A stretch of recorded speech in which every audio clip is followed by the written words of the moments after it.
Assalamualaikum, hai teman-teman, balik lagi di Unifa Channel. Terima kasih udah klik video ini ya. Dan terima kasih juga buat teman-teman yang udah selalu support channel aku. Gimana nih kabarnya hari ini? Semoga selalu sehat dan semangat terus dengan rutinitasnya.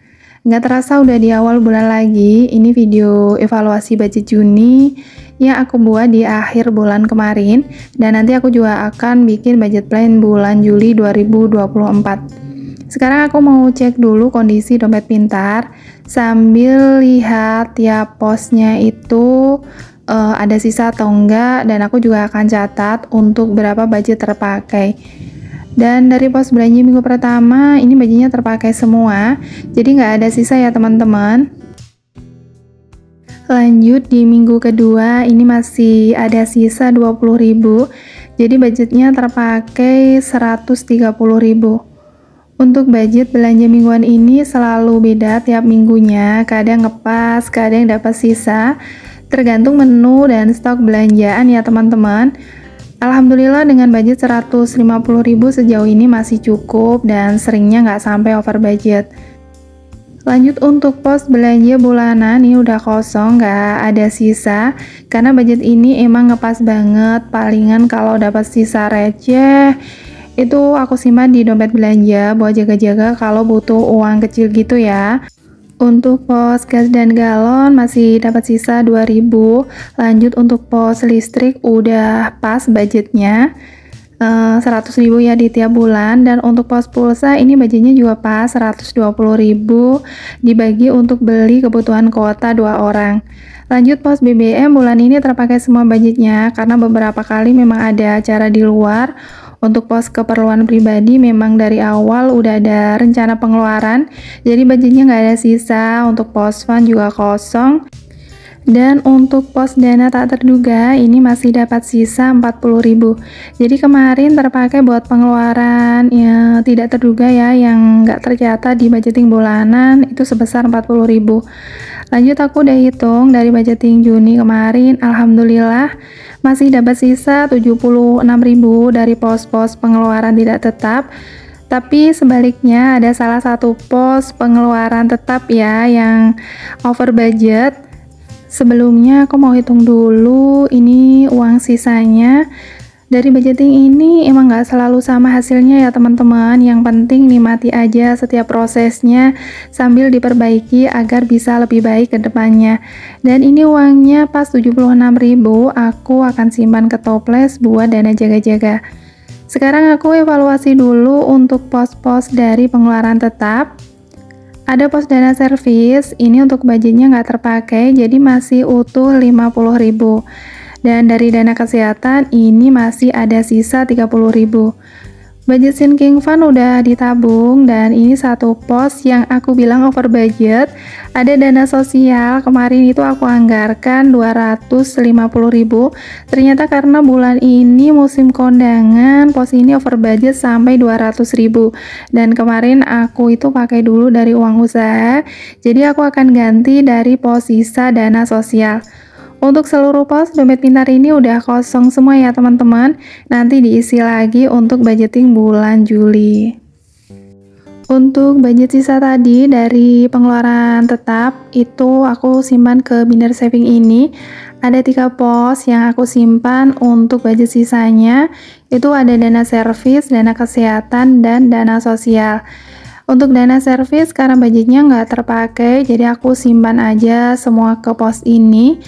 Kebetulan juga nanti di bulan Oktober, di akhir bulan itu akan ada pengeluaran cukup besar.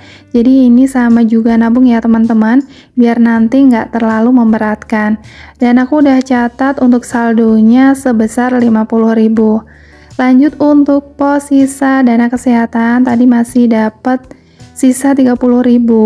Untuk pos kesehatan memang kadang itu masih ada sisa, karena budgetnya juga hanya buat beli vitamin atau obat ringan aja ya teman-teman, yang nggak tiap bulan juga ada pengeluarannya.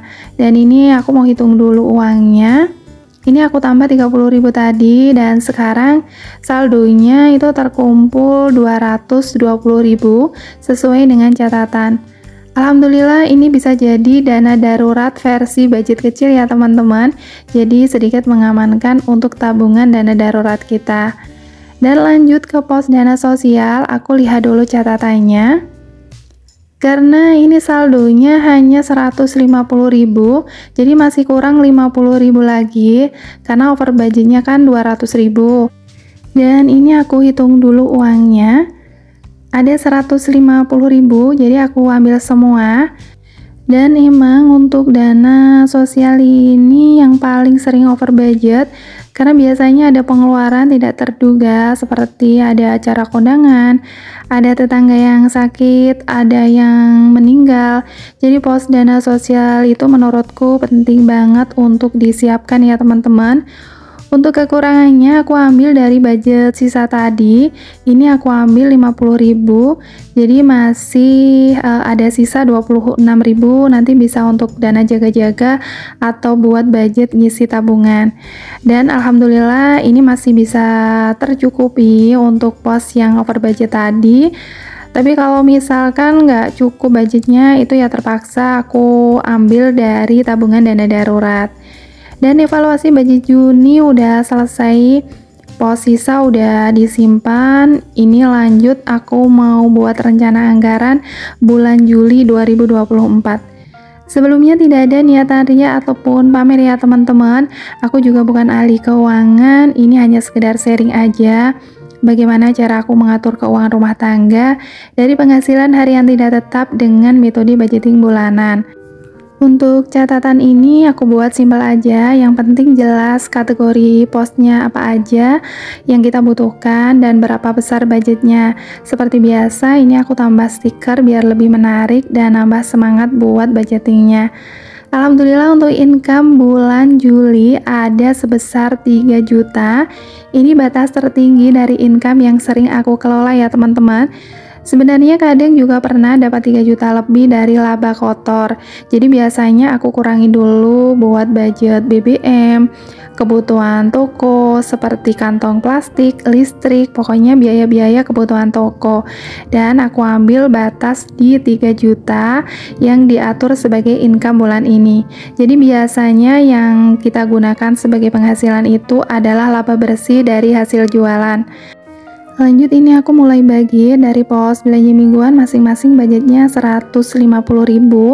Lanjut untuk belanja bulanan, di sini masih aku anggarkan 350.000. Untuk pos gas dan galon 100.000, untuk pos listrik 100.000. Pos pulsa masih dapat 120.000. Untuk BBM 100.000, keperluan pribadi juga 100.000. Lanjut untuk pos fund, budgetnya aku tambah jadi 300.000. Dan terakhir pos dana tak terduga 80.000. Lanjut ini aku udah hitung total keseluruhan 1.850.000. Untuk halaman pertama udah selesai, lebih dari 60% income itu untuk budget pos-pos kebutuhan utama ya teman-teman. Dan halaman berikutnya untuk pos-pos pengeluaran tetap. Jadi dengan membuat rencana anggaran ini itu jadi lebih mudah nantinya dalam membagi income. Biasanya 2 atau 3 hari sebelum terima income, aku udah buat budget plan ini dan ngerasa jadi lebih mudah buat diatur, disesuaikan antara penghasilan yang didapat dengan pengeluaran kebutuhan termasuk untuk budget tabungan. Yang pertama untuk tabungan modal aku anggarkan 50.000. Untuk tabungan investasi 100.000, untuk tabungan dana darurat selalu dapat 100.000, dan kali ini untuk dana servis sengaja aku tambah budgetnya jadi 100.000. Untuk dana kesehatan tetap di 50.000. Sinking fund di sini aku anggarkan 350.000. Dana sosial juga dapat 350.000 dan untuk iuran 50.000. Total keseluruhan budget sebesar 1.150.000. Jadi udah pas 3 juta jika ditotal dengan budget dari pengeluaran tidak tetap tadi ya teman-teman. Lanjut aku akan catat untuk kategori sinking fund. Budget tabungan ini juga aku sisihkan dari income seperti 3 tabungan utama tadi. Jadi nabungnya sebulan sekali untuk 2 kategori tabungan ini ya teman-teman. Rutinitas tiap bulan membuat perencanaan anggaran seperti ini mempermudah dan membantu kita membagi penghasilan ke dalam beberapa pos ya teman-teman, termasuk untuk anggaran rutin, kebutuhan, untuk kewajiban, dana darurat, dan juga untuk tabungan. Kita bisa belajar atur alokasi budget yang kita butuhkan dengan catatan harus menyesuaikan dengan penghasilan yang didapat. Dan jangan lupa catat semua pengeluaran agar membantu kita untuk tahu kemana saja uang kita pergi, jadi akan lebih mudah, lebih jelas terlihat, dan bisa membantu saat kita melakukan evaluasi budget. Dan aku mau ucapin terima kasih banyak buat teman-teman semua yang udah ikutin sharing aku kali ini sampai akhir. Mohon maaf bila ada salah kata. Sampai jumpa di video aku berikutnya. Wassalamualaikum.